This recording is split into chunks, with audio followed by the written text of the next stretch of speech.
Assalamualaikum warahmatullahi wabarakatuh.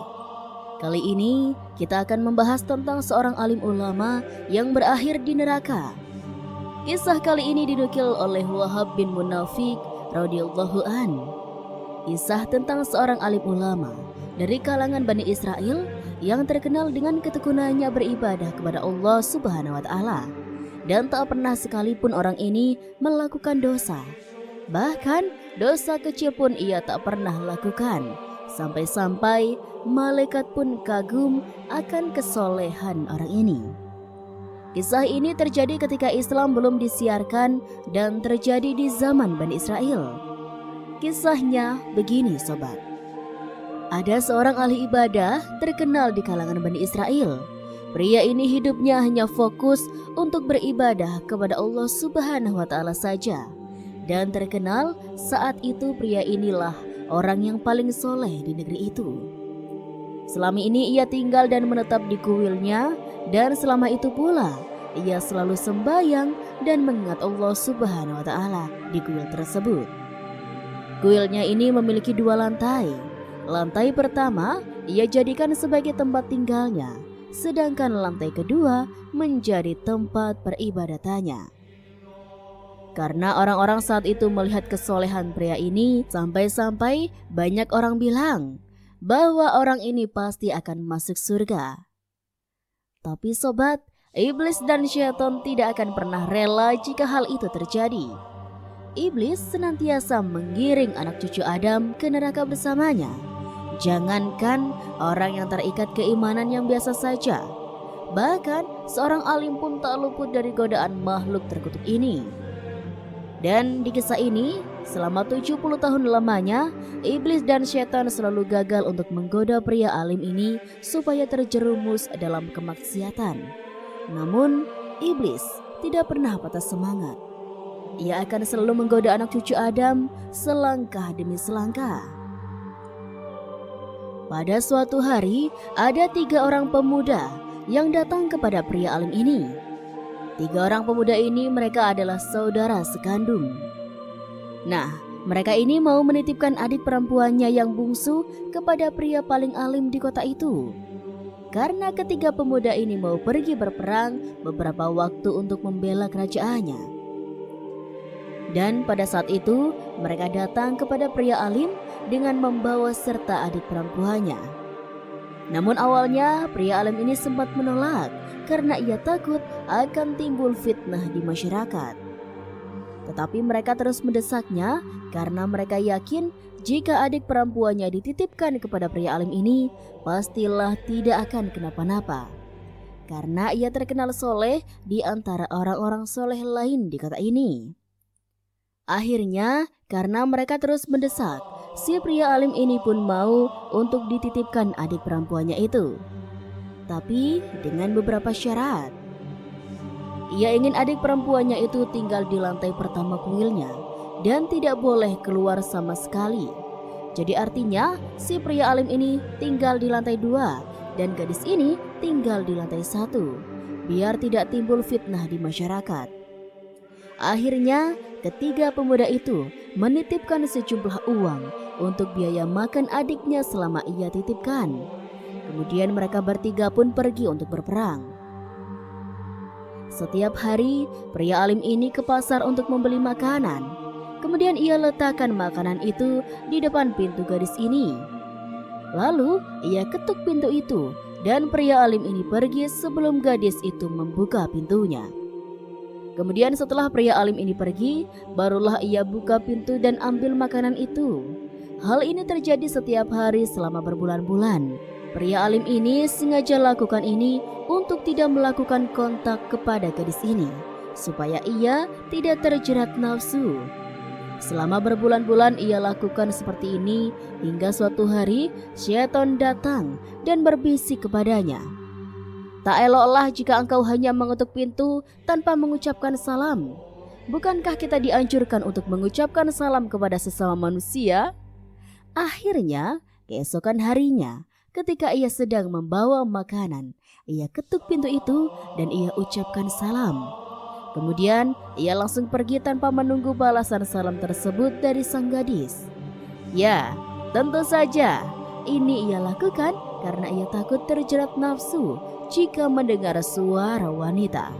Karena selama ini pun ia selalu menjaga pandangan dan telinganya dari wanita. Ketika itu, setan datang lagi kepada pria alim ini, kemudian berbisik, "Seharusnya kau tunggu gadis itu ucapkan salam. Siapa tahu selama ini ia tidak ada di dalam dan siapa tahu ia kabur entah kemana." Akhirnya, pria alim ini pun berpikir, ternyata ada benarnya juga. Siapa tahu makanan yang selama ini ia kasih tidak sampai ke gadis itu, dan ia melalaikan amanah dari kakak-kakaknya untuk selalu memberi adiknya ini makan setiap hari. Kemudian keesokan harinya, pria ini membawa makanan, lalu ia ketuk pintu itu dan ucapkan salam. Dan ia menunggu di depan pintu hingga gadis itu ucapkan salam juga. Lalu ketika terdengar suara ucapan salam dari gadis itu, pria ini pun pergi. Keesokan harinya lagi, setan datang lagi, berusaha menggoda dan berbisik, "Wahai pria alim, coba engkau tunggu sampai gadis itu membukakan pintunya, supaya kau bisa lihat dia. Siapa tahu selama ini gadis itu sakit di dalam sana, karena kau tidak bisa tahu dia sakit atau tidak kalau hanya mendengar suaranya saja. Dan tenang saja, kau tidak akan terjerat nafsu, ibadahmu kan sangat kuat." Akhirnya, setelah mendapat bisikan dari setan, pria alim ini pun berpikir, "Iya juga ya, bisa saja gadis ini sedang sakit di dalam sana dan ia sungkan untuk memberitahuku. Mungkin benar, aku harus melihatnya." Singkat cerita, keesokan harinya, sama seperti biasanya, pria alim ini menghantarkan makanan. Namun kali ini, ia tunggu sampai si gadis membukakan pintu. Setelah itu dibuka dan untuk pertama kalinya, pria alim ini melihat gadis ini. Ia pun melihat rupanya, gadis ini sehat-sehat saja, tak seperti apa yang ia khawatirkan. Lalu, setelah pria alim ini melihat, ia pun pergi tanpa berkata sepatah kata pun kepada gadis ini. Nah, di sini sobat, setan selangkah demi selangkah menggoda pria alim ini. Setan datang lagi dan berbisik, "Kau jangan hanya melihatnya saja, bertanyalah kepada gadis itu. Siapa tahu dia butuh sesuatu dan segan untuk menyampaikannya kepadamu." Akhirnya, keesokan harinya, pria ini pun melakukan hal itu setiap hari. Ia selalu mengantarkan makanan dan dilanjutkan mengobrol dengan gadis ini, hingga pada akhirnya terjadi hubungan yang begitu dekat di antara mereka. Lalu tiba pada suatu hari, terjadilah perzinahan di antara keduanya. Dan bahkan sobat, perzinahan ini terjadi setiap hari. Setiap pria alim ini mengantarkan makanan kepadanya. Akhirnya, si gadis ini hamil hasil dari perzinahan dengan si pria alim tadi. Dan 9 bulan kemudian, ia melahirkan seorang anak. Lalu muncullah kekhawatiran si pria alim ini. Ia takut jika hal ini ketahuan oleh kakak-kakaknya. Bagaimana nanti jika mereka kembali dari peperangan mengetahui hal ini? Pastilah mereka murka dan akan membunuhku. Kemudian setan datang lagi dan berbisik, "Tidak usah panik kau, bunuh saja bayi itu dan masalahmu akan selesai." Pada saat itu juga, akhirnya pria ini pun berpikir, benar juga, bayi ini adalah barang bukti, maka harus dibunuh dan mayatnya dibuang, biar kakaknya tidak bertanya itu bayi siapa. Lalu pada suatu hari, pria alim ini membunuh bayi itu dan mayatnya dikubur di suatu tempat yang jauh. Maka selesailah sudah masalahnya karena sudah menghilangkan barang bukti. Tapi sobat, ternyata setan datang lagi setelah peristiwa pembunuhan ini dan berbisik, "Tak mungkinlah gadis itu tidak bercerita kepada kakaknya kalau dia telah berzina denganmu dan memiliki seorang anak. Bagaimanapun, seorang adik biasanya suka bercerita apa saja kepada kakaknya. Supaya engkau selamat, lebih baik kau bunuh saja gadis itu." Karena dirundung perasaan takut dan bingung, akhirnya pria alim ini membunuh gadis itu dan mayatnya ia kubur di lokasi yang sangat jauh supaya tidak ada orang yang tahu.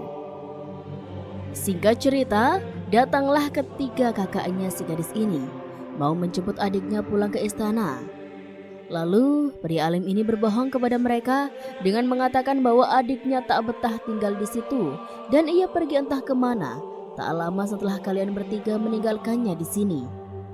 Mereka bertiga pun percaya saja mendengar apa yang dikatakan pria alim ini karena mereka pikir tak mungkinlah kalau pria yang terkenal soleh ini berkata bohong. Mereka bertiga pun pergi meninggalkan pria alim ini dan segera mencari adiknya yang dikatakan hilang itu. Maka dicarilah adiknya ini ke seluruh pelosok-pelosok negeri, tapi tidak ketemu. Mereka cari selama berhari-hari, bertanya kepada masyarakat sekitar, tapi tak ada seorang pun yang pernah melihatnya.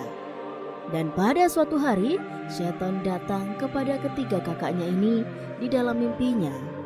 Di mimpi itu, setan memberitahu bahwasanya adiknya telah dibunuh oleh pria alim itu. Nah, ternyata ketiga orang ini bermimpi hal yang sama. Dalam mimpi itu, mereka bertiga saling menceritakan mimpinya masing-masing. Ternyata ketiganya bermimpi hal yang sama. Mereka menyimpulkan mungkin inilah isyarat bahwasanya adik bungsunya memang dibunuh oleh pria alim itu. Dan makanya dicari kemanapun gak ketemu juga. Akhirnya mereka pun bersepakat besok mereka akan penggal kepala si pria alim itu karena telah membunuh adiknya. Esokan harinya mereka pun menyiapkan sebilah pedang yang sangat tajam untuk memenggal leher si pria alim itu. Maka berangkatlah mereka bertiga dengan kudanya. Di sisi lain, iblis datang kepada si pria alim ini dan berkata, "Ketiga kakak gadis yang kau bunuh itu telah mengetahui bahwa engkaulah pembunuhnya. Sekarang mereka sedang berada di perjalanan menuju ke sini, hendak memenggal kepalamu."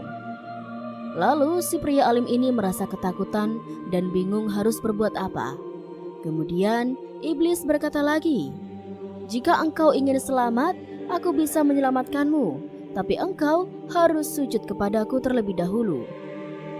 Karena merasa terdesak dan tak punya pilihan lain, pria alim ini pun sujud kepada iblis itu dan berharap ia bisa terhindar. Ketika pria alim ini tengah bersujud, rupanya di belakangnya sudah tiba ketiga kakak gadis itu dengan sebilah pedang berada di tangannya. Dan tanpa berkata apapun, mereka langsung memenggal leher pria alim ini dalam posisi ia sedang bersujud kepada iblis. Akhirnya pria yang alim ini mati dalam kemusyrikan. Sia-sialah ia beribadah selama 70 tahun, namun di akhir hidupnya ia harus mempersekutukan Allah Subhanahu wa Ta'ala. Padahal Allah Subhanahu wa Ta'ala murka kepada orang yang menyembah selain kepadanya. Lihatlah sobat, bagaimana iblis dan bala tentaranya step by step menggoda pria ini dari mulai melakukan dosa kecil hingga dosa terbesar bisa dilakukan pria ini karena godaan dari syaitan.